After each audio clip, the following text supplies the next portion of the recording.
Bonjour, Michel Bloch de Prague Storage. J'ai l'avantage de pouvoir vous présenter en fait le traitement de photos de prise de vue au niveau voiture. Prendre une voiture n'est pas nécessairement évident dans le sens aussi que en général lorsque vous prenez des photos de salon, les lumières ne sont pas toujours adéquates, donc il faut faire une contrôle de la valeur des blancs, donc que le blanc reste blanc, ne soit pas trop jaune et ainsi de suite. À cet effet, j'utilise le logiciel Capture NX2 de Nikon version 2.47. Il y a au départ quelques filtres de modification à poser sur, disons, la photo. Je prends une photo à traiter. Cette photo a été prise donc avec un Nikon D800E, donc de 36 millions de pixels. Vous voyez ici en haut dans le cadre de la fenêtre 73 mégapixels décomprimés en mémoire centrale. Pour le confort visuel, je vais faire un fit to screen, donc une adaptation à l'écran pour que je vois mieux la voiture. Malgré le fait d'avoir pris donc une prépondérance centrale donc de 30% sur la voiture, vous avez ici malheureusement souvent un burn out, donc disons une brûlure des blancs, donc il y a trop de blanc. Étant donné que cette photo est tirée en RAW, donc le RAW est un format qui est malléable, donc on peut rattraper relativement facilement la voiture. Donc on voit tout de suite que c'est surexposé en réalité. Donc encore une fois, malgré la prépondérance sur la carrosserie, vous avez le blanc qui reflète beaucoup trop et c'est très difficile de faire en fait une photo sans avoir, disons, à traiter la photo en post-production. C'est ce que je vous montre évidemment maintenant. Bon, nonobstant tout cela, la valeur de blanc a été mesurée. Donc j'ai pris avec l'appareil donc une mesure manuelle de la valeur des blancs. Voilà. Bon, donc nous allons rendre plus de contraste à cette carrosserie, à cette voiture.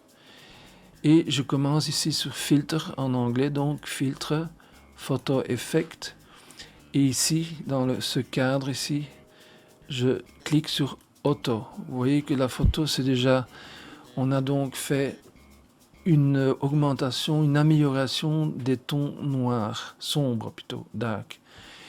Ici, je vais peut-être encore un tout petit peu forcer en diminuant encore, voilà. Donc, maintenant, j'ai déjà un fond une couleur plus foncée. On diminue ici. Vous voyez, malgré tout, il y a aussi un petit problème de modification des couleurs au niveau de la jante. On va rattraper tout cela. Heureusement, en spécifique à Capture NX2, vous avez des control points. Donc ici, vous avez ici en haut, vous cliquez là-dessus et vous pouvez diminuer la luminosité par rapport à l'ensemble de la photo. Donc c'est ce que je vais faire, voilà. J'augmente un peu le contraste et je diminue un tout petit peu la saturation des couleurs. Je fais une duplication parce que vous voyez ici, nous avons la même chose. Là, je diminue un peu le rond, donc la grandeur. Je diminue encore là, voilà. Et je laisse comme c'est. Je fais encore une duplication, je descends, vous voyez. Là, je diminue un peu, voilà. J'adapte, vous voyez. Et on va surtout faire ça sur les jantes, parce que les jantes en ont pris un coup. Donc là, je vais augmenter le contraste, un peu moins, voilà, et un peu moins de couleur. Je fais une duplication de ce point de contrôle que je vais appliquer aussi à la jante arrière. Là, je diminue un peu, je diminue là, voilà. J'augmente le contraste. Et ici, il reste à cet endroit-là, vous voyez, il y a trop de reflets du parquet en blanc, donc du sorte de laminé blanc en fait. Et je vais apposer ça ici, voilà. Je vais voir jusqu'où je peux aller. Je diminue, je laisse le contraste et je vais répartir les points pour qu'il y ait une uniformisation. Voilà, je fais encore une duplication et voilà. Donc vous voyez, on est ici, vous voyez encore un tout petit peu là. Je vais faire une duplication et appliquer ça sur cette partie ici. Voilà. Donc maintenant, on a atteint quand même une certaine homogénéité, une moyenne dans la répartition de la luminosité. Bon, étant donné que c'est des photos destinées à un magazine, je dois laisser l'encadrement assez large parce que l'éditeur va donc encore faire un cadrage adapté, comment dire, à la photo pour son édition. Ce qu'on peut encore faire, évidemment, c'est maintenant donc aller ajuster la valeur des blancs. Donc je clique ici sur Adjust, Color, Saturation. Et ici, je vais diminuer en mettant plus de bleu. Donc, je tends à compenser la luminosité qui a tendance, avec toutes les lampes ici, à virer vers le jaune. Donc, on tend vers le bleu pour avoir une couleur neutre. Par contre, ce que je vais faire maintenant, donc sur Adjust Color, je vais prendre Color Booster et je vais lui donner un petit coup qui n'est pas inutile. Je regarde, ça c'est peut-être un peu trop. Voilà, 5. Et donc, maintenant, on a quand même redonné un punch, donc un booster à la photo. En finale, qu'est-ce qu'il reste à faire? À part, donc, je répète, on aurait pu recadrer, mais je ne vais pas le faire. Je vais maintenant, ce qui est fondamental à une photo prise en format RAW, que ce soit Nikon, Canon et autres, il faut enlever une espèce de voile atmosphérique qu'on appelle un voile électronique atmosphérique.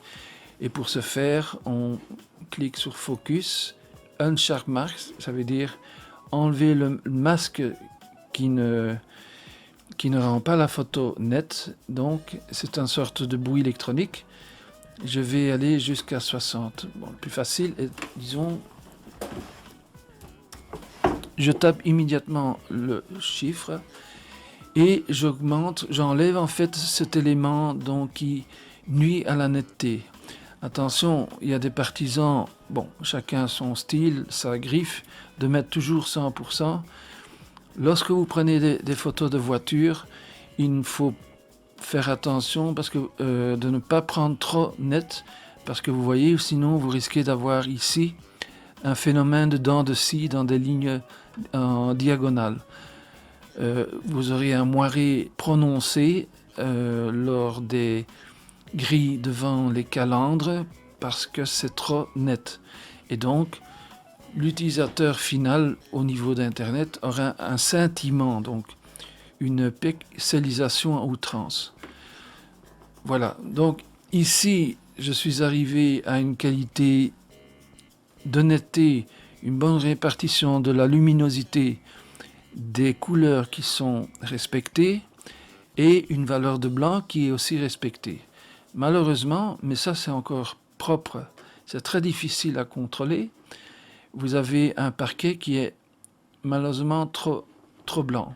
On pourrait éventuellement appliquer ici un peu une diminution de luminosité, et vous voyez, ça devient difficile à gérer. Hein. Donc, on perd, donc je ne vais pas le faire, je préfère laisser comme c'était, voilà, blanc. Pour la prise de vue en général, en fait, on prend une prise de vue en oblique, donc un peu dans 35 degrés. Donc vous devez avoir suffisamment de la partie avant. Il faut au moins avoir la vue des deux phares. Bon, il n'est pas nécessaire de montrer tout le phare puisque nous avons ici le phare en détail. Mais on doit au moins, bien évidemment, avoir suffisamment le dessin des jantes et l'arrière. En général, lorsqu'on veut être exhaustif, entre guillemets, on prend aussi une photo à l'arrière, donc aussi en oblique. Certains prennent uniquement la partie frontale et la partie arrière. Je trouve ça dommage parce que une voiture sportive, supercar ou dans l'ensemble a aussi des jantes qui donnent un cachet spécial à la voiture. Donc ne pas prendre les jantes en photo, j'estime que c'est une erreur, personnellement. Mais enfin, comme on dit toujours, les goûts et les couleurs. Voilà, ceci termine ma petite présentation. J'espère qu'elle vous a intéressé et vous aura appris quelque chose. Donc, en réalité, il s'agit des voitures de Dream Car de l'exposition du salon de l'auto 2015 au Ezel à Bruxelles. Nous avons ici affaire en fait à une Alfa Romeo, dont je ne sais pas le modèle précis, mais ce n'est pas vraiment le but de le préciser ici. Merci d'avoir suivi. Si ça vous intéresse, vous pouvez toujours vous abonner à ma chaîne. Merci, au revoir.